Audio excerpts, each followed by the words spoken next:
İstanbul'da bir arkadaş geldi yanımıza. 3,5 yaşında kızı var.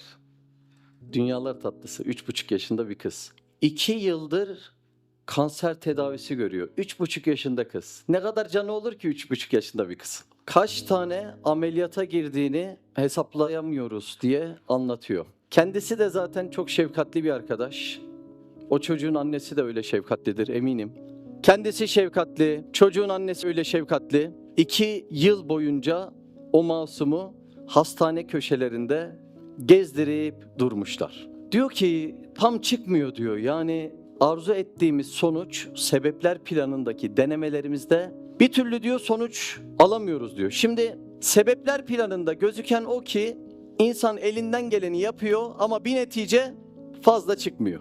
Böyle birisi sizin karşınıza gelse, sebepler planındaki her şeyi denemiş ama bir türlü netice alamamış. Böyle bir insana söylenecek en güzel söz, dostum tevekkül et, Allah'a dayan sözüdür. Normalde bu sözün muhatapta bir karşılık bulması lazımken ne yazık ki biz insana tevekkül dersi verdiğimizde, onu sakinleştirmeye çalıştığımızda tam inanmadığı, varlığına tam kanaat getiremediği, tam teslim olamadığı bir Allah'tan teselli bulmaya davet ediyoruz ve bu da sonuca götürmüyor. Anlatabildim mi demek istediğimi? Derde düşmüş ve sebeplerin sükût ettiği bir yerde insana söylenebilecek en muazzam cümle, dostum tevekkül et ve Allah'a dayan cümlesi. Şimdi mantıken anlıyor. Tevekkül et ve kalbinde bir şeye dayan dedi diyor. Allah'a dayan dedi diyor. Daha sonra kalbine yönelip baktığında dayanacağı Allah'ın varlığına tam kanaat getirmediğinden bu söz ona teselli vermiyor. Anladınız mı olayı? Ya şu dünyada bizi rahatlatacak en muazzam söz ya Allah var sözü olması lazımken var olan Allah'ı dönüp kalbimizde bulamadığımızdan dolayı dayanacak yerde boşa düşüyor. Şimdi ben bir derde düşsem, siz de deseniz ki ya Mehmet üzülme, senin arkanda dağ gibi Ali dayın var. Benim Ali diye bir dayım yok ki. Yani dayanacağım bir yer bulamıyorum öyle olunca. Dostum sen Allah'a dayan dediğin anda kalpte Allah Azze ve Celle'nin varlığı yeterli ölçüde sübut bulmadığından dolayı dayanacak bir yerde ortaya çıkmıyor. Bugün benim konum örnekte anlaşıldığı gibi tevekkül konusu. Ben sadece tevekkül şöyle güzeldir, tevekkül böyle hoştur desem havada kalır mı? Kalır. Neden biliyor musunuz? Çünkü bu konuyu destekleyen esas konu tevekkülün olmazsa olmazı olan imanı billah konusu. Yani bir kişi imanı billah denen meselede Allah Azze ve Celle'nin varlığına tatmin olacak ölçülerde kalbinde oturtmadıktan sonra o kişiye bir Allah var ona dayan diye tevekkül et sözü tesir etmiyor. Anlaşılıyor mu? Ana konu anlaşıldı değil mi? Yani bugün benim ana konum tevekkül ama daha çok anlatacağım mesele imanı billah konusu. Çünkü adama Allah'a dayan diyorsun. Siz de yaşamışsınızdır. Benim verdiğim örneği sadece ben yaşamamışımdır. Hatta bence şunu yaşayan da vardır içinde. Mesela sizler gibi itikadı kuvvetli birisi vardır. Başka bir muhatapla konuşuyordur. Ve dostum Allah'a dayanman lazım dediğinde adamın yüzündeki ifade şudur. Ya bu da beni başından sağmaya çalışıyor. Doğru mu? Çünkü içeride senin dayan dediğin olgu vücut bulmamış. Yani senin zerrelerinden hücrelerine, kainatın semalarındaki yıldızlara kadar her birisini kudret elinde tutan Allah, mana olarak kalbe, iman olarak kalbe bir türlü yerleşmemiş. Böyle olduğunda ne oluyor? İnsanın en çok teselli bulacağı mesele olan tevekkül et dostum, Allah'a dayan dostum sözü havada kalıyor. Bir insanı teselli vermiyor. Ve yine üzücü söyleyeyim, maalesef bu hal ehli imanda da ortaya çıkan bir haldir. Neden? Çünkü ehli iman dahi bu asırda Allah var dediği halde yok gibi yaşıyor. Allah var dediği halde yok gibi yaşadığından dolayı kalbinde dayanacak bir şeyi bulamıyor. Hadiseleri ve bütün kainatı başıboş zannediyor ve diyor ki herhalde haşa başıma gelenlerden Allah'ın haberi yoktur diyor. Allah Allah. Her şeyin dizgininin Allah'ın elinde olduğunu birisi bilse, onun huzurunda başkasından korkar mı? Olmaz değil mi? Siz sultanın huzuruna çıksanız, sultanın huzurunda askerden korkar mısınız? Olmaz. Sultana da hakaret olur. Asker dediğin emir mefer, mikrop dediğin emir nefer. Değil mi emir? İtaat altında. Kanser dediğin itaat altında, Covid dediğin itaat altında, deprem dediğin itaat altında. Ama sen sultanın varlığını görüp benimseyemezsen artık bin bir meseleden korkacak bir hale düşüyorsun. Allah Allah. Bu asırda maalesef sigortalı iş bile bir insana güven verirken tevekkül insana güven vermez oldu. Buradaki ana problem tevekkülde mi? Değil. Tevekkülün dayandığı yer olan imanı billah meselesinde. Yani marifetullah meselesinde. Şu mesele biraz kalbinize oturuyor mu? Mekke döneminde Efendimiz Aleyhisselatü Vesselam namaz 11 yıl sonra farz demiş. Niye demiş, anladınız mı? Şimdi bizim namazlara biraz bakalım mı? Böyle üzücü olmazsa konuşmalarım. Boşluğa duruyor gibi namaz kılıyor muyuz, kılmıyor muyuz? Şimdi bir tane işimizi çözecek adamın karşısında duralım. Ya adam konuşmasa bile böyle pür dikkatiz. Aman bana bir şey der mi? Jilet gibiyiz. Namaza duruyoruz, ikinci rekatta aklımıza gelen olaylar çok şaşırtıcı. Yani boşluğa ibadet eder gibi bir halimiz yok mu? Kimin huzurunda olduğumuzun farkında olmayan bir halimiz var. Neden? Çünkü aynı problem bizde de mevcut. İmanı billah meselesi, marifetullah meselesi, nasıl bir Allah'a itikat ettiğimiz, kainattaki icraat-ı sübhanesi nasıldır meselelerini yeterli ölçüde yakalayamadığımızdan dolayı bizim de hadiseler başımıza ekşidiği anda biz de dayanacak bir yer bulamıyoruz. Mekke dönemini anladınız değil mi? Namaz tabii kılınıyor ama farz değil. 11 yıl sonra Allah Resulü Aleyhisselatü Vesselam diyor ki namaz farz. Ya Resulallah 11 yıl ne oldu? Sahabe gibi bir güzide nesil. İlmi de bizden öte, kalbi de bizden öte, aksiyonda da bizden öte. Onlar dahi 11 yıl bu meselenin altının doldurulmasına ihtiyaç duyarken. Bizde nasıl hadise? Ya bir Allah var işte, yani ne kurcalıyorsun meseleyi değil mi? Allah Allah. Altı bomboş bir şekilde. Tesettürün neden 17 yıl sonra farz denildiğini anlıyor musunuz? Neyi doldurmuş Efendimiz Aleyhisselatü Vesselam? Tevhid meselesini nasıl tane tane inşa etmiş anlıyor musunuz? Maalesef bu asırda marifetullah dediğimiz, imanı billah dediğimiz meselenin altı boş olduğundan dolayı ehli iman bile en küçük hadise başına geldiği anda dağılıyor, yıkılıyor. Hastalıktan korkan ve hastalıktan dolayı panik atak olan, en ufak maddi hayatında bir inçik olduğunda, ki ayette diyor malınızla ben sınayacağım sizi. Yani bu zaten söyleniyor ama başımıza geldiği anda yıkılacağız, ne olacak? Bu tevekkülsüzlük hali biraz Allah'a ayıp oluyor mu, olmuyor mu? İsminiz neydi? Murat abi, çocuk var mıydı? Kaç yaşında en büyüğü? 22 yıl boyunca evin direkliğini yapmışsındır. Onların maişeti için elinden geleni yapmışsındır. Bir gün gözlerinden yaş düşse de eminim ceketini satıp o işi çözersin. Doğru mu? Bizim Anadolu insanımız öyle o cihetlerde hiç normal değil. Avrupa'ya gitseniz neden Anadolu insanı dediğimi daha iyi anlarsınız. Çok farklı Anadolu insanı, çok farklı. Ceketini satar bir damla gözyaşı için.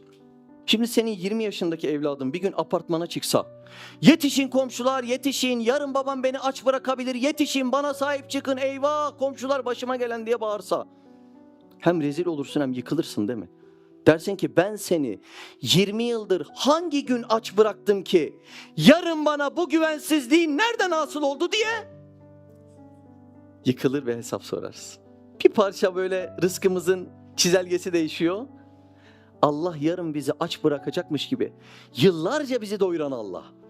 Yıllarca kapıdaki müşteriyi gönderen Allah. Bak oralarda problemimizi görüyor musun? Onu da yaratan Allah. Anlayamıyoruz bir türlü. Yıllardır maişetimizi garanti eden Allah.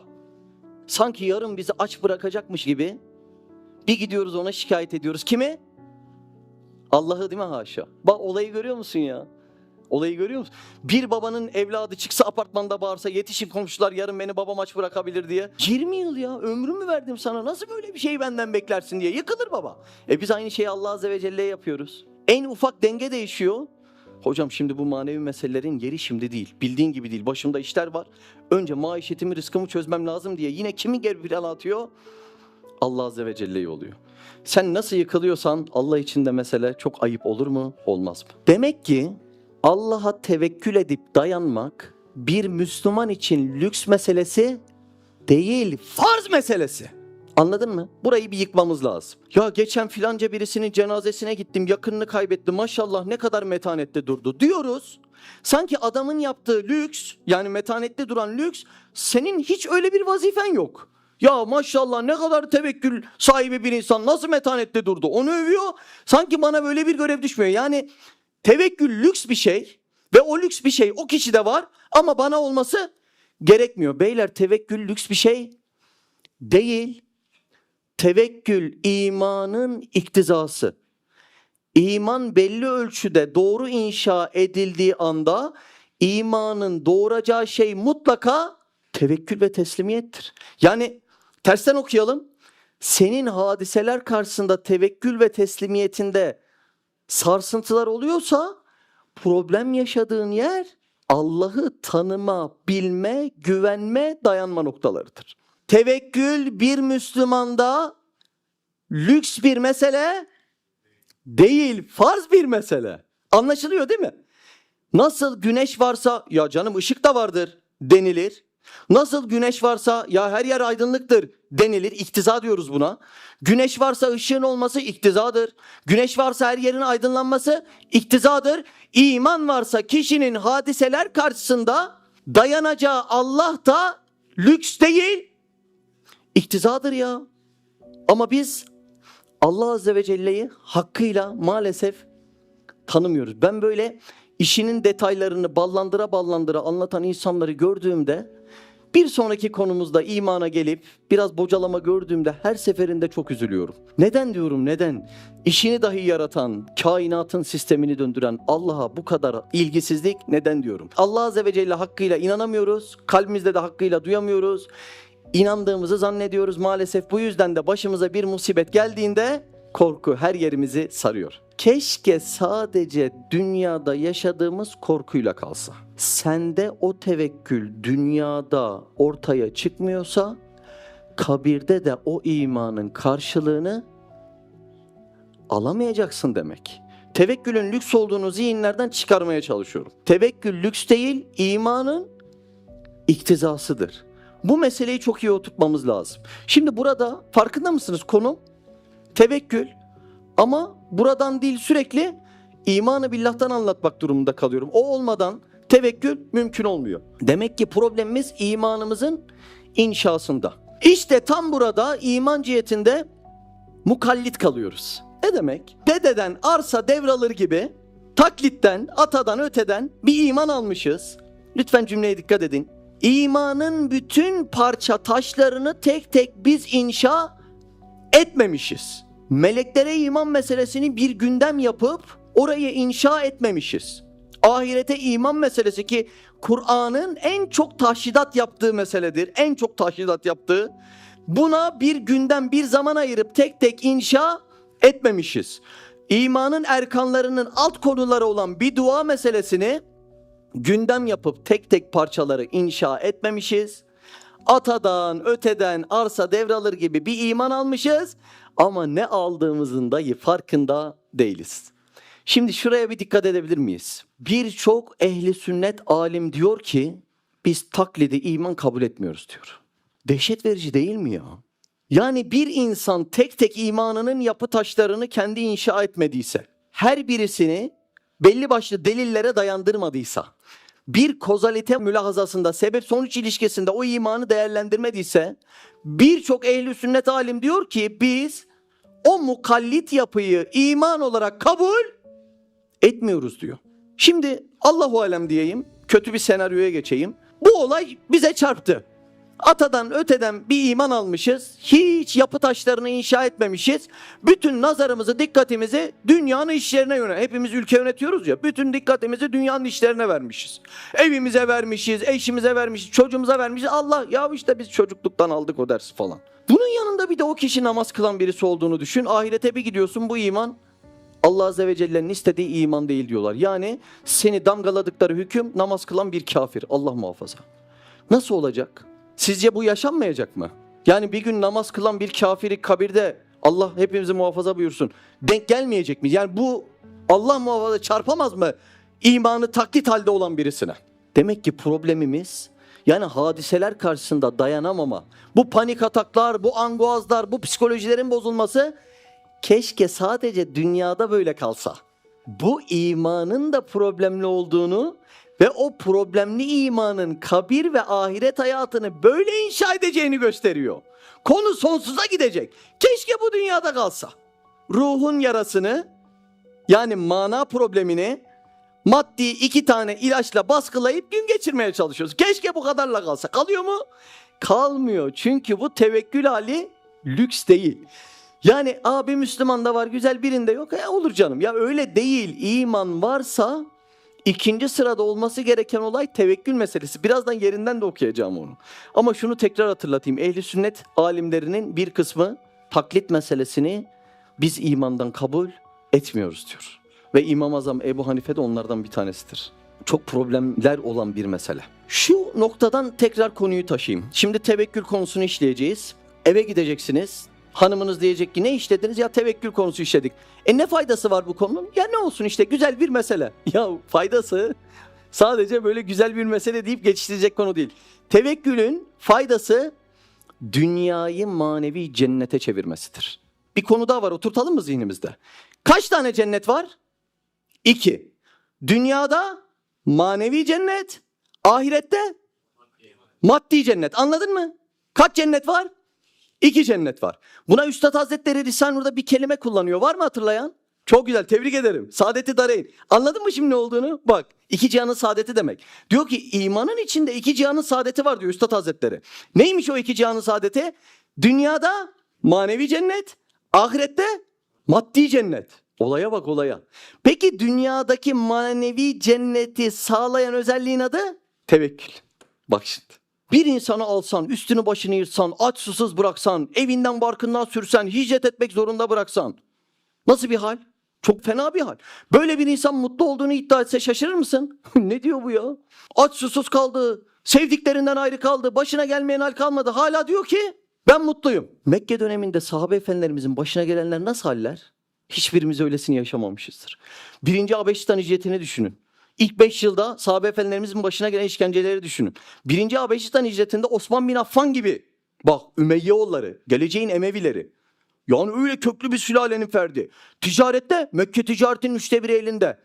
Muhabbette herkesin sevdiği, saydığı birisi. Herkesin peşine koşturduğu birisi.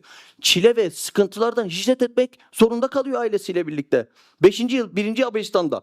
6. yıl 2. Habeşistan. Boykot dönemi 7. 10. yıl. Kimin başına böyle bir şey gelmiş? Medine'ye hicret etmek zorunda kalıyorlar. Ailelerini, yurtlarını, neyi var neyi yok arkalarında bırakıyorlar. Bunun Bedir'i var, Uhud'u var. Böyle sıkıntıların yaşandığı bir döneme ne dönemi deniyor? Asr-ı saadet. Acayip değil mi? Bu kadar maddi sıkıntı yaşayacaksın ve böyle bir döneme saadet asrı denilecek. Demek ki mutluluk maddi olguların tam teşekkülünde değil. Kalpteki tohum hükmünde olan iman, iman ile beslene, neşfüne ma bulup ağaca dönüşse, ağacın da meyvelerini sana yedirmeye başlasa, manevi şeftali, manevi çilek, manevi elmalar, o ağacın manevi meyvelerinden gelen o lezzete halavetül iman, imanın lezzeti deniyor. İç aleminde asıl beslenmesi gereken yerler beslenince dış şartlar bozulsa bile kişi saadetli kalıyor. Buna tevekkül deniyor. Peki şimdi durumlar nasıl? Dünyadaki cennet hangisiydi? Manevi. Ahiretteki neydi? Maddi. Adam dünyada maddi cenneti kurmaya çalışıyor. En lüks hayatlar, arzu edilen bütün güzellikler, keyifler, neşeler ve kurmaya çalıştığı maddi cennetin içerisinde bunalıma girip Allah muhafaza intihar ediyor. Haram mı? Yani bir Müslümanın güzel şeylerin elinde olması haram mı? Değil. Yani elindeki nimetlerde problem var mı? Yok. Problem nerede? Nimeti nimet yapan şey eksik. Bugün iman. Bir tane olay zamanında duydum, sizinle de paylaşayım. Bir tane sanatçı adam eşine hediye alacak. Eşinin ailesinin evinde bir yemek organize ediyor. Tam yemeği organize ediyor, yiyorlar. Yerlerken eşini kaldırıyor, diyor ki şu hediyeyi sana aldım, camı açar mısın diyor. Araba almış. Araba. Yani bugün şurada birisine dolu akbil versen mutluluktan uçar, doğru mu? Araba ne demek ya? Eşine araba almış. Pencereyi bir açıyorlar. Meğer kadın BMW istiyormuş. Satıcı da demiş ki ya Volkswagen daha güvenli demiş. Volkswagen satmış. Kadın hayır ben BMW istiyordum bu Volkswagen diye çıldırıyor. Eve doğru gidiyor. Kayınbabası da adamı tutuyor. Damat dur diyor, bir sakinleşsin diyor. 2 saat sonra bir gidiyorlar, eve gitmiş, hap atmış, intihar etmiş, ölmüş. Ev lüks mü? Lüks.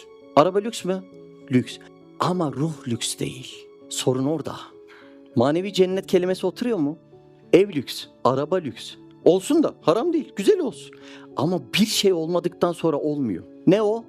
İman meselesi. Az önce bir soru sordum, tekrar edeyim. Bu kadar güzel nimetlerin içerisinde intihara giden hayatlar. Ne eksik? Nimeti nimet yapan mesele eksik. Şimdi buradaki bazı nimetleri konuşalım. Televizyon nimet mi? Nimet. Şu ışık nimet. Kamera nimet. Çay gelecek birazdan. Çay makinesi nimet. Bütün bu güzel nimetlerden elektriği çeksem bitti mi? Bitti. Neden? Nimeti nimet yapan elektriği çektiğin anda hiçbiri bir işe yaramıyor. Allah'ın verdiği o güzelliklerde eksik olan ve insanı o psikolojik problemlere götüren olay, nimeti nimet yapan imanın çekilmesi. Görüyorsun değil mi? Ders anlaşılıyor değil mi? Tevekkül konusu ama maalesef daha çok anlatmamız gereken yer burası. Allah Allah.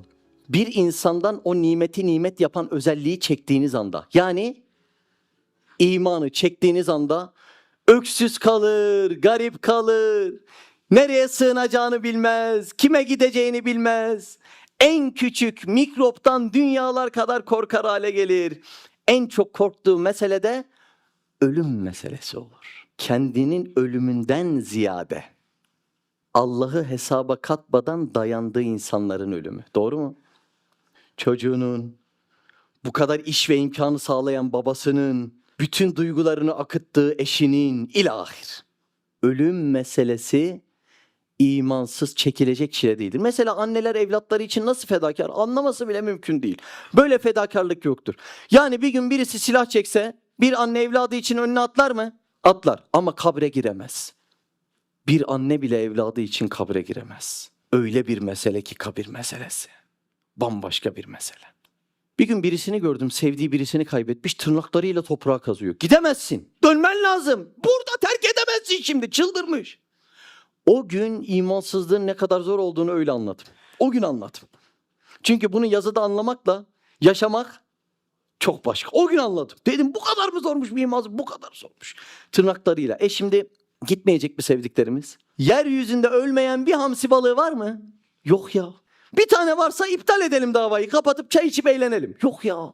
Ölümün uğramadığı hiçbir şey yok ya. Gidecek, anne de gidecek. Bir gün birinin çocuğu da gidecek. Amacım üzmek değil ama bir yeri çağrışım yapmamız lazım. Dayandığımız o iş ortağımız bir gün gidecek. Bir gün eve gideceğiz, hem de genç yaşta. Eşiniz diyecek ki filanca bölgeden kanser olmuşum. Daha yeni bir arkadaş, gencecik 20 yaşında dua istedi. Eşi hanımefendi bir filanca bölgeden kanser olmuş. Leblebi gibi yayıldı değil mi bu işler? İlginç bir mesaj var değil mi? Şimdi böyle bir insanı para pulla teselli edebilir miyiz? Hadi toplanalım. Hadi Luna Park'a götürelim hadi. Tevekkülün tesellisi olmadan böyle bir adamın yüzü güler mi bir daha ya? Güler mi ya bir daha? Güler mi? Tevekkül lüks değildir. Tevekkül imanın iktizasıdır. Tevekkül mesleğini adam çözemezse keşke sadece dünyada yaşadıklarımızla kalsa. Onun bir de ahiret karşılığı var. Acayip mesele ya. Acayip mesele. Şimdi Risale-i Nur'da tevekkülle ilgili bir mesele var. Üstad Hazretleri anlatıyor. Ufaktan onu bahsedeceğim. Dayanabildiğimiz yere kadar gideriz. Bir 6-7 saat. Vay gülüşlere. Dayanmaz mıyız 6-7? Oradan da çiğ köfteye gideriz. Vallahi öyle diyenler de ilk uyuyan çıkıyor ha bak. Üstad Hazretleri tevekkülü anlatıyor. Gene ilk cümlesi neyle ilgili sizce? İman. Bak şimdi bir cümle var, ezberleyeceğiz. İman hem nurdur hem kuvvettir. İmanın iki özelliği varmış. Birinci özelliği nur olması, ikinci özelliği kuvvet olması. Bir bunlara bakalım. Önce kuvvet noktasına bakalım. İmanın özelliği neymiş? Kuvvet olması. İnsan dayandığı yer kadar kuvvetlidir. Tekrar eder misiniz? İnsan dayandığı yer kadar kuvvetlidir. Tam tevekkül meselesi değil mi? Bak. Sırtımı 50 kilogram bir kayaya dayasam, önümde kaç kilogram itebilirim? 50. Çünkü dayandığım kuvvet o kadar. Sırtımı 100 kilo bir kayaya dayasam, önümde kaç kilo itebilirim? 100. Dayandığım yer kadar. Sırtımı duvara dayasam, önümde ne kadar itebilirim? Duvarın kuvveti kadar. Sırtını Allah'a dayayan, kainatta nelere dayanıp kaldırabilir? Efendimiz Aleyhisselatü Vesselam bir cihette beşerdi. Ve beşerliğinin içindeki acizlikten ta kainatın yörüngesini değiştirecek bir noktaya getirme iktidar ve kuvvetini nereden buldu? Dayandığı yer Allah olmasından. Kuvveti görüyor musun? Kuvveti. Üstad Hazretlerinden örnek vereyim. Risale-i Nur'un müellifi biliyorsunuz. Üstad Rahimullah. Aciz bir başına bir insan. Başına gelmeyen kalmamış. Ne iktidarı var, ne serveti var, ne sermayesi var. Peki şu an neticede dünyanın her yerinde o aciz insanın gaye olarak yaptığı Risale-i Nur'ların dersleri yapılıyor mu? Yapılıyor. Bugün Ankara'da toplanmamızın sebepler cihetindeki baş aktörü kimdir? Üstad Rahimullah. Bak şimdi. O acizliğinin içerisinde amacı dünyanın her yerine ulaşacak şekilde nasıl gerçekleşmiş? Dayandığı yer Allah olduğundan dolayı gerçekleşmiş. Bak olayı görüyor musun? O zaman bir soru daha soralım. İnsanın neye dayandığı nasıl belli olur? Geldik değil mi kilit soruya? Ben şimdi şuraya 10 tane çubuktan bir ev yapsam. Şu çubuğu çektim ve ev yıkılmadı. Ev bu çubuğa mı dayanıyor? Hayır. Şu çubuğu çektim ve ev yıkıldı. Ev bu çubuğa mı dayanıyor? Evet. İnsanın neye dayandığı nereden belli olur? Bir şeyi çektiğinde yıkılıyorsa dayandığı şey o demektir. Bir insanın paraya dayanıp dayanmadığı nereden belli olur? Parayı çektiğinde adam yıkılıyorsa bu adam paraya dayanıyor demektir ve para meselesi mutlaka hayatınızda zikzaklı olacaktır, yıkılma sağlanacaktır. Bir insan şöhrete dayanıyorsa, şöhreti yıkmakta ne var? Artık bir videoya bakıyor. Şöhreti çektiğinde o adam da yıkılacaktır. Bir insan sağlığa dayanıyorsa, sağlığı çektiği anda yıkılır, bir daha da yüzü gülmez. Ki sağlık problemi yaşamayanımız var mı? Biri belden, biri gözden, biri daha içeriden mutlaka geliyor yani. Demek ki insan, cümleye dikkat edin, değişmeyen bir şeye dayanmak zorunda. Oldu değil mi? Değişken hadiselere dayandığımda onun yükselmesiyle yükseliyorum, inmesiyle iniyorum. Bizim bir tane Gümüşhaneli müteahhit var. Çok seviyor dünyayı vallahi. Dün bir geldi, yanağından kelebek çıkıyor gülücüklerinden. Ne yaptın dedim ya, daire mi sattım dedim. Dönüp öyle bir güldü ki arkadaş şey dedi, yok bu 2 daire satmış dedi. Satamadığında ne oluyor biliyor musunuz? 6 ay kabza giriyor. İnsan ona dayandığında o zigzakı yaşar ve çok yorucu bir şey. Ve tekrar edeyim, keşke bu yorulma sadece dünyada kalsa. Sen bu tevekkülü niye sağlamadın diye ahiret hesabı var bunun. Çünkü tevekkül lüks değil, iktizadır, imanın iktizasıdır. Şöhrete dayandı gitti, sağlığa dayandı gitti, evlada dayandı. İşte dersin başında örnek verdim, Allah şifa ihsan eylesin o arkadaşımızın yavrucağına. Ama gidiyor, moral gidiyor yani. Moral gidiyor. Demek ki insan değişmeyen bir yere dayanmak zorunda. Görüyor musun? Tam tevekkülü karşılıkları bunlar. Görüyor musun? Başka türlü teselli bulması mümkün değil. Bir cümle ezberlemiştik. İman hem nurdur hem kuvvettir. Kuvvet oturdu mu? Dayandığın yer kadar güçlüsün. Şimdi neye geçelim? Nur. İman nedir? İman nurdur. Nur kelimesini benden işittiğinizde şu ışıklar gibi düşünün. Mesela şu ışıkları kapadığımızda bir belirsizlik olur mu? Olur. Ve çok yorucu bir şey belirsizlik ya. Birden kapandı. İsim neydi? Mikail, diyorum ki ya Mikail kalk git oradan. Ya önümü görmüyorum, kime çarpacağım? Ne var önümde, başka bir şeye mi çarpacağım? Şuradan giderken ayağına ip çarpsa yılan zannedersin. Poşet çarpsa insan zannedersin, korkar durursun. Yani etraf nursuz, karanlıkta kaldığı anda etrafında oluşan hadiseleri görememenin belirsizliği kadar çıldırtıcı hiçbir şey yok. Psikoloji bölümünde ihtisas yapan arkadaşlarımız varsa eğer mutlaka hak vereceklerdir. Birçok psikolojisi bozulan arkadaşlarımız belirsizlikten ne olacak bu dolar, kafayı yedim ya. Bak onun belirsizliği önünü göstermiyor. Ne olacak bu sağlık meselesi? Ya da dünya işinden mahkemelik olmuş, ne olacak, hapse mi gireceğim, ne yapacağım, gençliğim mi olacak? O belirsizlikler adamı çıldırtıyor. Tam bu karanlığın oluşturduğu neyin nerede olduğunu anlayamadığın belirsizlikte İman nur olarak gelip etrafı aydınlatsa, zahirde dalgalı olarak gözüken meseleler de Allah'ın indinde bir intizama bağlıdır. Rahat et dese. Bak şimdi. Ne olur adam? Anladın değil mi? Senin anlam veremediğin düzensiz gibi gözüken olaylar dahi Allah'ın indinde bir intizama bağlıdır. Hiç telaş etme desem. O adam etraf aydınlanmış gibi rahat edecektir. bizi en çok yoran şey nedir? Belirsizlik meselesi. Biz alışmışız. Bunu yaparsam bu olur, bunu yaparsam bu olur. Yaşadığın hayatta karmaşık ve belirsizlik gibi gözüken o hadise biri tarafından intizama bağlıysa endişe etme. Kaos diye bir şey yoktur. O da bir intizama tabidir. Ama sen okuyamadın. Onu okumanın tek yolu imanın nurlanmasıdır. Bak, imanın özelliğini görüyor musun? Allah Allah. Şimdi bu nurlanmada iki çeşit aydınlık vardır. Bir, kainatın aydınlanması. İki, insanın aydınlanması. Karışık mı geldi? Anlaşılıyor mu acaba? İman nurdur meselesinden devam ediyoruz. Nur deyince şu ışık nasıl her şeyi ayan beyan gösteriyor? Onun gibi tahayyül edin dedik. Ama aydınlanma iki basamakta olur dedik. Bir, kainatın aydınlanması. İki, insanın aydınlanması. Zamanında fen ilimleriyle uğraşan insanlar dahi Allah'ı bulamadığında, yani uğraştıkları kainat karanlıkta kaldığında onların bile psikolojisi bozulmuş. Kimisi mikroskopla mikrobu incelemiş, eyvah demiş, yediğim, gezdiğim her yerde bu mikrop mu var deyip aylarca yemek yemeyi kesmiş. Kimisi teleskopla yıldızları incelemiş, eyvah bu başıboş yıldızlar, kendi öyle ya, onu da öyle zannediyor, insan alemi kendi gibi bilir. Eyvah bu başıboş yıldızlar başımıza mı yağmur gibi gelecek diye evlerini terk etmiş. Neden? Kainat onun için karanlıkta kalmış. Kainat karanlıkta kaldığından uğraştığı fen ilimlerinde dahi eline attığı her şey onu korkutmuş, vahşete düşürmüş. Halbuki hakikat nedir? Allahu nurus semavati vel ardı. Bak, semanın, arzın nuru Allah Allah. Ne demek biliyor musun? Onu tanımaya başladığında her şey sana aydınlık. Korkacak hiçbir şey yok. İman hem nurdur hem kuvvettir. Kuvveti hallettik. Nurun da birinci basamağını hallettik, kainatın aydınlanması. Şimdi bu oda kainat olsun.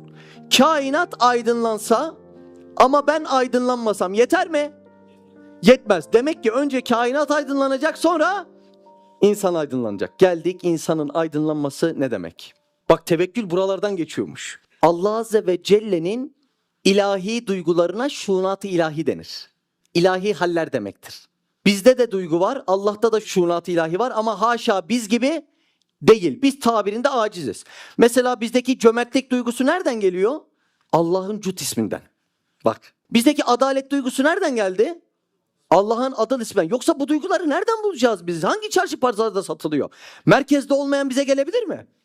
Gelemez. Allah'takine ne diyoruz? Şuunat-ı ilahi. Bizdekine ne diyoruz?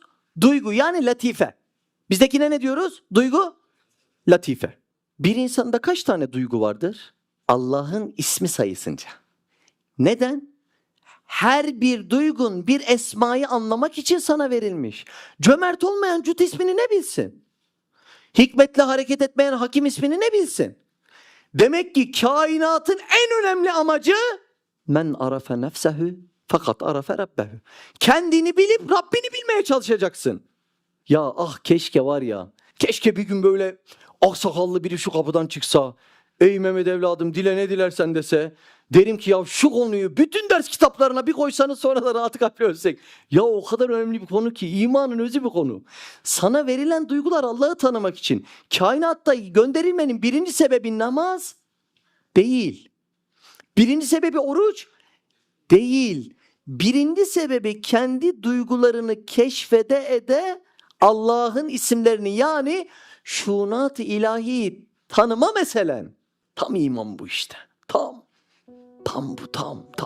Keşke şurayı anlasak. Ama biz arabanın arkasına Esma-ül Hüsna yapıştırıyoruz. Yani çok açılmış, uçurum çok açık. Çözmek lazım. Allah Azze ve Celle'de şuunat-ı ilahi var. Bizde Allah'ın o isimlerini anlamak için takılmış numuneler, yani duygular, latifeler var. Mesela şimdi şurada bir mimari işleyiş var değil mi? Duvara bir şey yapılmış, boyaya bir şey yapılmış. Bir mimarlık duygusu olmayan bir insan geldiğinde buradan ne anlar? Bir şey anlamaz. Mimarı anlamak için birisinde mimarlığın numunesinin, yani duygusunun açılması lazım. Ahçının yaptığı incelikleri anlamak için birinde ahçılığın duygusunun açılması lazım. Mesela bazen evde oturur şey yaparlar ya futbolcuya. Ya bu gol kaçar mı diye. Ya kaçar tabii, adam orada bilmem nerede. Kendinde o numune açık olmadığından orada bir gol nasıl atılır onu da bilmiyor. Bizdeki duygu ve latifeler Allah Azze ve Celle'deki isimleri anlamak için verilmiş. Buraya kadar problem var mı? Problem yok. Şimdi mesela Allah Azze ve Celle'de Adıl ismi var.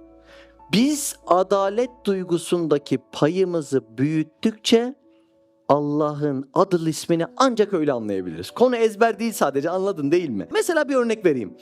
Cömert insanlar vardır değil mi? İçimizde de vardır. Adam nasıl lezzet alıyor cömertlikten? Ya Allah Allah, bizim orada öyledir mesela. O Maraş, Elbistan falan bir misafir geldi mi yedirir durur, yedirir durur. Antep'te öyle mesela, var mı Antepli? Ya Allah aşkına, insan doyuyorum dediğinde ikna olun ya, ikna olmuyorlar. Ya doydum diyorum, bari yuvalama iç diyor. Ya doydum. Bari katmer ye diyor. Ya doyduk arkadaş, doyduk yani, bu yemek mi diyor. Bak normalde bir insan bir şey almaktan lezzet alır. Antepli'nin evine gidiyorum, vermekten lezzet alıyor. Demek ki cömertlik duygusundan pay büyüdükçe içinden çok özel bir lezzet çıkıyor. İşte insana özgü olan lezzet bu, biliyor musun? Yoksa gezdim, şunu yedim, bunu yedim, hayvan da kendi kabiliyetine göre bundan bir lezzet alıyor. Onlar hayvani lezzetler. İnsani lezzetler neymiş? Her Allah'ın esmasına bakan bir latife var. O latife çalıştıra geliştikçe, Allah'ın ismindeki payını büyüttükçe onun içinden mukaddes bir lezzet çıkıyor. Karşılıksız vermekten lezzet alan bir insan, demek Allah beni bu yüzden karşılıksız yaratmış, demek mukaddes bir lezzet alıyor diye öyle anladı, gördün mü? Muhteşem mesele değil mi ya? Allah Allah. Allah Azze ve Celle'nin Hakim ismini nasıl anlarız? Hikmet duygusundaki payını büyüttükçe anlarız. Allah'ın Kuddüs ismi nasıl anlaşılır? Bir insan iman cihetinde, takıntı cihetinde değil, İman cihetinde titizliğini arttırsa, temizliğini arttırsa, var öyleleri değil mi? Adam odasını temizliyor, lezzet alıyor. Ya nereden aldın bu lezzeti? Buradan almadın. Buradan almadın. Nereden aldın? O içinde çalışan manevi cihaz, Kuddüs isminin karşılığı olan duygu, esmadaki payını büyüttükçe sana inanılmaz bir lezzet. Tövbe eden adam nasıl lezzet alıyor? Neden? Kuddüs isminin karşılığı işte. Görüyor musun? O duyguların iman dersleriyle beslene esmadaki payını büyütmesine aydınlanma deniyor. İman nurdur, şöyle dedik. 2 aydınlanma var. 1, kainatın aydınlanması. 2, insanın aydınlanması. İnsana duygular takılmış dedik ve vazifesini anlattım. Bu duygulardan en sıkıntılısı muhabbetle haf, korku duygusu. Bunu Allah'tan gayrısına sunduğun an şirkle aranda incecik perde kalmış demektir. Tutuyorsun bunu, başka bir faniye sunuyorsun. Senin için ölürüm, sensiz cenneti neylerim, şöyle ederim, böyle ederim şeklinde. Burada sözlere bile takılmayın, kendimize bakalım, içimize dönük bakalım. Adam beşeri değil de şu televizyona müptela oluyor, arabanın jantına müptela oluyor. Biziz yani. Bir insan Allah'ı tanımak için verilen o muhabbet duygusunu tutup şunlara sunduğu anda, o da o duyguların karanlığa gömülmesi demek. Anladın mı? Bir gün Mersin Hayalhanem'de tam geldim, arabayı park ettim, içeri gireceğim. Vakıfta işimiz vardı. Baktım kapının önünde 2 tane arkadaş. Vay Mehmet abi dedi, işte biz de yeni geldik, şimdi gidiyordu falan. Nereden geldiniz dedim. Vallahi abi Urfa'dan geldik dedi. Vallahi hoş gelmişsiniz, ne iş yapıyorsunuz? Öğretmen 2 tane arkadaş. Urfalılar da hoş muhabbet olur. Başladık muhabbete. Vallahi abi dedi, işte evleneceğiz, edeceğiz. Güvenilir insan kalmadı. İşte şöyle insan kalmadı, böyle insan kalmadı. Kalmadı mı yani? Yok mu? Hiç mi yok yani? Ona da bu meseleyi anlattım. Dostum, bir insanda vefa duygusu gelişmezse karşıdaki vefayı tanıyamaz ki. Adalet duygusu gelişmezse karşıdaki adaleti tanıyamaz ki. Demek ki senin muhatapta yok dediğin özellikler sende yok. Hadiste o yüzden diyor, insanlar helak olmuştur diyen kendisi helak olmuştur. Anladın mı hadisi? Nasıl hadis? İnsanlar helak olmuştur diyen kendisinde o özellik olmadığından kendisi helak olmuştur. Enteresan bir olay değil mi? O duyguların açılmasına aydınlanması, imanla beslenmesi diyoruz. Tevekkül için bu şart. Onların beslenmemesine de karanlıkta, yani küfürde kalması diyoruz. Mesela bizim toplum nasihat etmeyi sever. Oğlum uğursuzluk yapma, yolsuzluk yapma, hırsızlık yapma, ahlaksızlık yapma diye. Peki tesir ediyor mu karşıda? Etmiyor. Neden? Keşke söz tesir etseydi. İmanın o özellikleri bir adamda açılmadıktan sonra o özelliğin ortaya çıkması mümkün değildir. Evet, hakiki imanı elde eden adam. İlk cümleyi de hatırlatayım tekrar. İman hem nurdur hem kuvvettir. Evet, hakiki imanı elde eden adam kainata meydan okuyabilir. Ve imanın kuvvetine göre hadisatın tazikatından belalar geliyor, musibetler geliyor, sel gibi kurtulabilir.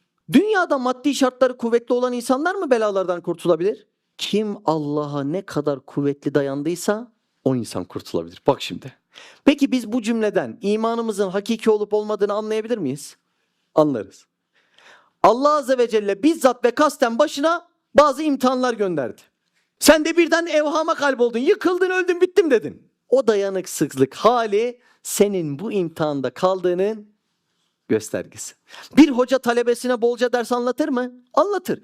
Peki talebeyi ölçmek ister mi? İster. Bunun karşılığında ne eder? İmtihan eder.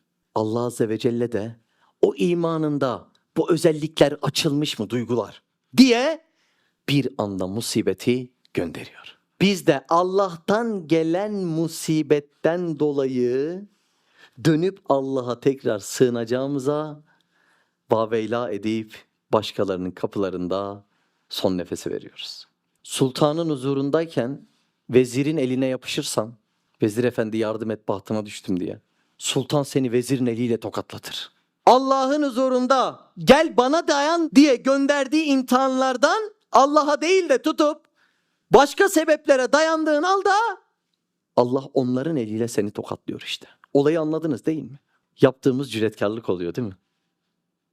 Gelin bana sığının diye bir misafir musibet gönderiyor. Allah'tan kaçıp başka yere gidiyoruz. Olur mu hiç? Olur mu yani? Allah Allah. Tevekkeltü alallah der. Sefine-i hayatta, hayat gemisinde kemal-i emniyetle hadisatın dağlar gibi dalgaları içinde seyran eder. Şimdi Risale-i Nur'da Eşref Edip diye bir zatın Üstad Hazretleri için kullandığı bir cümle var tarihçi hayatta. Çok şaşırtır beni. Üstad için şöyle demiş. Karkış demez, irkilmez, üzülmez, acı duymaz. Mevsim bütün ömrünce ılık, gölgeli bir yaz. Ya ne yazı? Ömrü çetin kışlarda geçmiş. Yaz görmemiş ki. Afyon hapsine gidiyor. 35-40 kilolara düşmüş. Zehirliyorlar, bir de camı kırıp yere su döküyorlar. Belki donar ölür gider diye. Başına hiç gelmeyen kalmamış ama diyor ki mevsim bütün ömrünce ılık, gölgeli bir yaz. Neden böyle sebeplerin olumsuz gözüktüğü bir yerde üstadı cennette yaşıyor gibi tasvir etmiş? İmanından dolayı hadiseler onu zedeleyemediğinden. O zaman şöyle bir konuya gelelim. Siyer derslerini izleyebiliyor musunuz seri halde? Oradaki en çok vurgumuz şu. Bakın sahabelerde sorumluluk almayan yok. Bizlerin bu duyguları kuvvetlendirmesinin en büyük yolu 1. imanın dersi, 2. amele dökme hali. Şimdi ben bir spor salonuna girsem bütün hareketleri biliyorum zihnimde. Üst göğüs böyle çalışılır, trapez böyle çalışılır, kaflar böyle çalışılır, biceps için bu hareketler ama hiçbir ağırlığın altına girmiyorum. Gelişebilir mi insan? İmanı ilim cihetinde 10 numara biliyorsun, hiçbir sorumluluğun altına girmiyorsun. Gelişir mi o iman? İmanın gelişmesi için stres binmesi lazım. Kaslara binen stres gibi.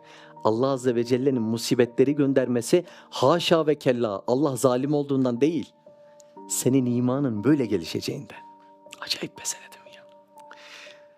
Tam bu noktada öğrendiğimiz bilgileri uygulayacak bir kapı açılıyor bize. Anadolu'da çok var. Allah yolunda koşturmaya çalışan nice yiğitler var. Bir kapı açılıyor. Gel buradan da sen bir sorumluluk al diye. Birden hesap yapmaya başlıyoruz. Madde hesapları yapıyoruz. Zaman hesabını yapıyoruz. İş hesabını yapıyoruz. Hesap kitap birbirini tutmuyor. Bir anda ümidimiz yıkılıyor ve diyoruz ki ya benim vaktim yok, müsait değilim, bu işlere gelemem diyoruz. Aynı maddi hesabı Bedir günü 313 sahabe 1000 tane düşmana karşı yapsaydı o meydana çıkabilir miydi? Çıkamaz değil mi? Ne dediler biliyor musunuz? Karşımızdakilerin sayısı önemli değil. Zira dayandığım yerde Allah var dediler. Bizlerdeki problemler o kadar çok hesabi davranıyoruz ki bu işin temeli olan ihlasın hasbiliği bizden gidiyor. Allah Allah. Bütün ağırlıklarını Kadir-i Mutlak'ın 7 kudretine emanet eder. Ne kadar yüküm vardı omuzumda? Çocuğun yükü, onun yükü, bunun yükü. Hepsini nereye teslim ettim? Asıl sahibine. Ya biz neyiz, ne iktidarımız var, damla sütten oluşmuş bir insan. Asıl sahibine teslim eder, rahatla dünyadan geçer, berzahta istirahat eder. Tevekkülün verdiği özelliği görüyor musun? Yemek yemeye dışarı gittiğiniz oluyor mu? Tantuni, ciğer, kebap ha? Oluyor değil mi? Hiç şu telaşa kapılıyor musunuz? Eyvah, şimdi mutfaktaki bulaşıkları kim yıkayacak? Bana ne, restoranın sahibi düşünün onu. Benzin almaya benzinliğe girdiğiniz oluyor mu? Yakıtı doldururken telaş ediyor musunuz? Eyvah, bu benzinin elektrik faturası nasıl ödenecek? İçerideki işçilerin sigortası. Bana ne ya? Ben orada misafirim. Yakıtımı alır giderim. Aynı misafir olgusu, misafir seferden gelir, yolcu demektir. Oturan demek değildir. Misafir yolcu demektir. Aynı misafir olgusu şu dünya hayatı içinde otursa, benim idare ettiğimi zannettiğim çocuğum dahil. Ama aslında Allah'ın molla olan bütün meseleleri Allah Azze ve Celle'ye teslim edip rahatla hem dünyadan hem kabirden geçeceğim. Tevekkülün güzelliğini görüyor musun? Buymuş ama tevekkül altı çok dolu bir meseleymiş. Sonra saadet-i ebediyeye girmek için cennete ulaşabilir.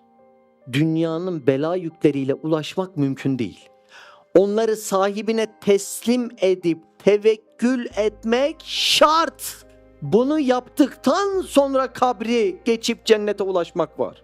Şimdi adam tevekkül etti. Dünyada manevi cenneti zaten yaşıyordu. Kabir koridorundan geçti. Zaten manen yaşadığı cenneti madden yaşamaya gitti. Nasıl? Allah'ım nasip et bize ya Rabbi ya. Ya Rabbi nasip et ya. Vallahi bunsuz öksüz yetim kalıyoruz. İstediğin olsun etrafında, çevrende, cebinde, evinde. Çok öksüz yetim kalıyoruz ya. Bir keşmekeşin içine düşüyorsun ve Allah kalbine gelmiyor. Ya ne üzücü ya, ne üzücü ya. Yaşıyoruz işte bunlar ya. Ya şöyle kolon direği gibi kalbimize bir yerleşse şunlar ya. Zaten dünyada yaşadığın manevi cenneti berzah koridorundan geçip maddi halini yaşamaya gidiyorsun.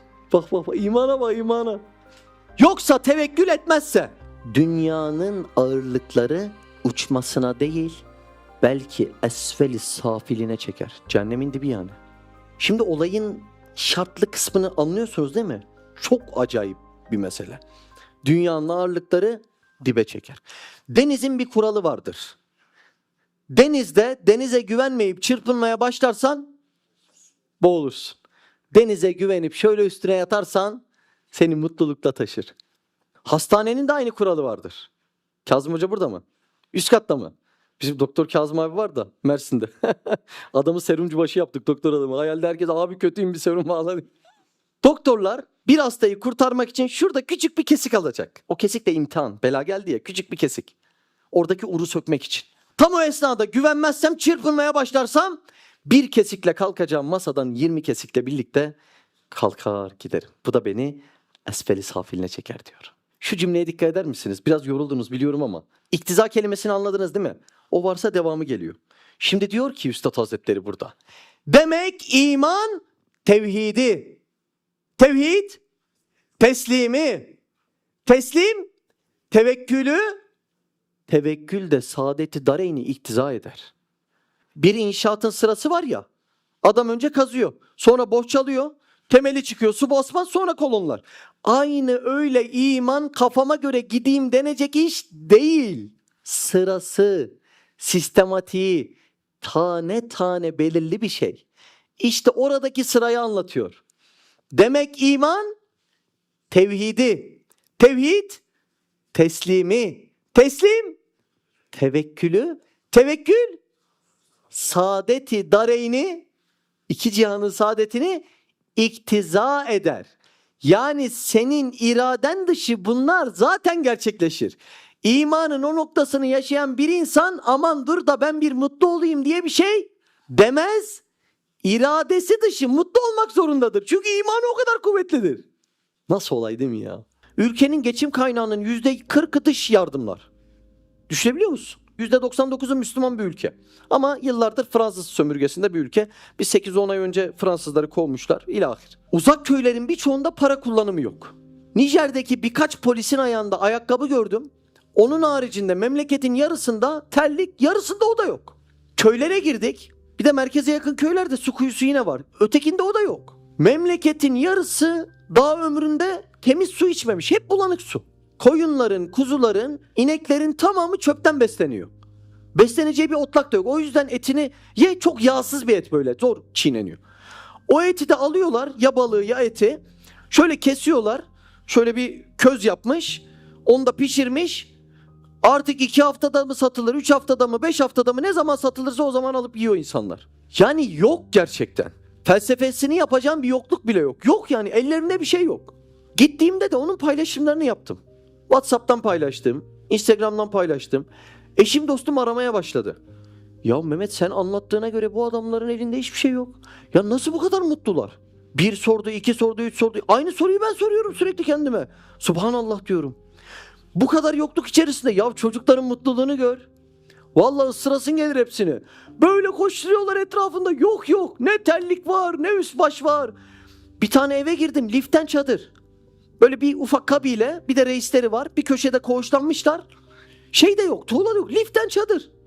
Çadırın içine giriyorsun. Kafasını eğmeye çalışıyorsun. Bir baktım çadırın içinde televizyon var. Bölgede elektrik yok. Televizyon olduğunu bilmiyor. Bulmuş, hoşuna gitmiş, koymuş. Böyle yokluk. Ya bir mutlular. Allah Allah. Böyle düşünüyorum, diyorum. Ya arkadaş, bizim varlıklar içerisindeki olan bazı üzücü hadiseleri az önce paylaştım. Allah bunları son buldursun inşallah. Ya hepsi gülüyor. Ya böyle bakıyorum. Bir tanesini görüyorsun böyle. Sababiyen Monami diyorsun. O Monami diyor. Böyle oynaya geliyor. Allah Allah. Bu mutlu, öbürü mutlu, öteki mutlu. Subhanallah. Orada böyle yaşaya bir miktar anladık ki esas tuttukları meslek teslim ve tevekkül olduğunu anladık. Hatta atasözleri varmış. Biz Afrikalılar hariç dünyanın tamamı yarın başına gelecekleri tevekkülsüzlük içinde düşünüp derde düşerler diyormuş. Atasözüne bakar mısın? Kendileri ise o fakru zaruret halinde Allah'a teslim olmayı öyle güzel öğrenmişler ki. Ya hepsi mi mutlu olur ya? Bir tane kural, adetullah vardır. Mutluluğa niyet etmek mutluluğu izale eder. Yani yok eder. Fıtri olaylara niyet edilmez. Mesela rica eder misin, hemen bir uyur musun? Uyuyamam ki, o fıtri bir hal. İkinci bir söylemle olma. Rica ederim bir ağlar mısın? Ya öyle değil ki, bu fıtri içten gelmesi olan bir olay. Rica ederim bir mutlu olur musun? Olamam, bu içten gelmesi gereken bir olay. Buna ikinci bir niyet karıştığında var olan uykuyu da kaçırır. Doğru mu? Uyuyayım diye bir uyusana. O da kaçar. Bizim pazar günlerimiz nasıl geçiyor? Evdeyiz. Günü programlayacağız. Programın ilk cümlesi: bugün hanımla mutlu olmam lazım. Doğru mu? Beşiğe gideceğiz, AVM'ye. Bugün hanımla mutlu olmam lazım. Mutlu olmanın niyeti mutluluğu izale ediyor. Görüyor musun?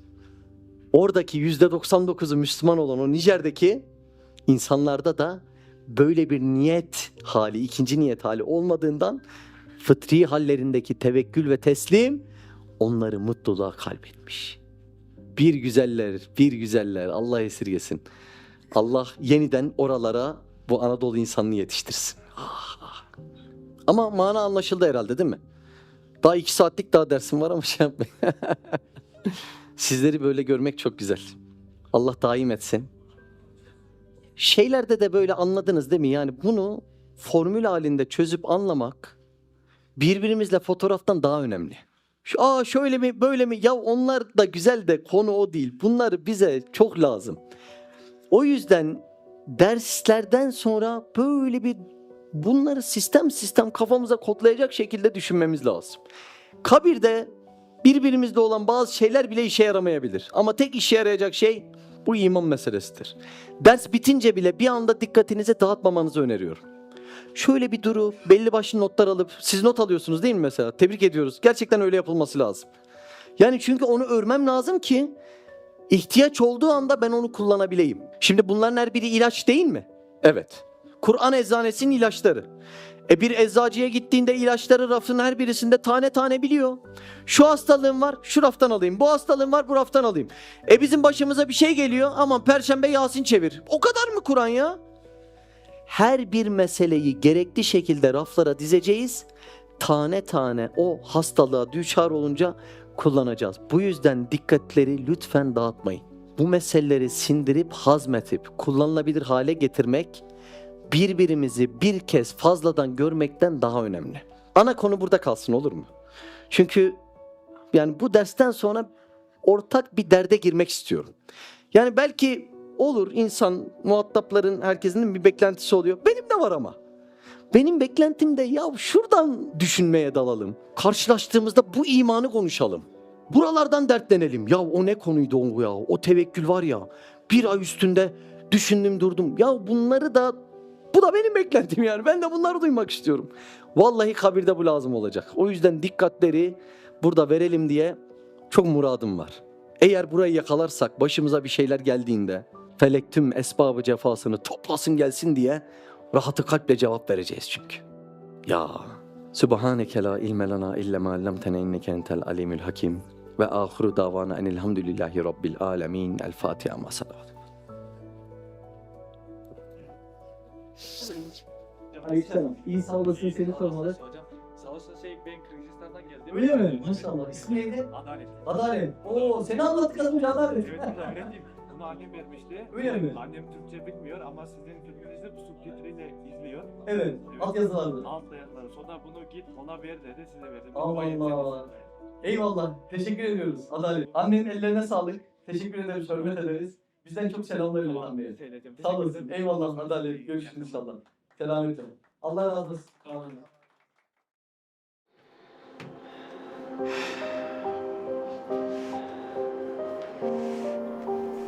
Olmazsa olmaz zannettiğiniz dükkanların içinde öleceksiniz. Bu işi bitirmezsem mahcup olurum zannettiğiniz atölyelerin içerisinde son nefesinizi verip gideceksiniz. Gençliğinde gidecek. Aldığın tatlar da gidecek. Heyecanın da gidecek. Tek tek gideceksin. Binanın taşları gibi her gün dökülüyorlar. İstesen de istemesen de. Allah aşkına o gün geldiğinde sizi, bizi ne kurtaracak? Bahtına düştüm ya Rab, bahtına düştüm ya Rab, bahtına düştüm ya Rab, bahtına düştüm ya Rab.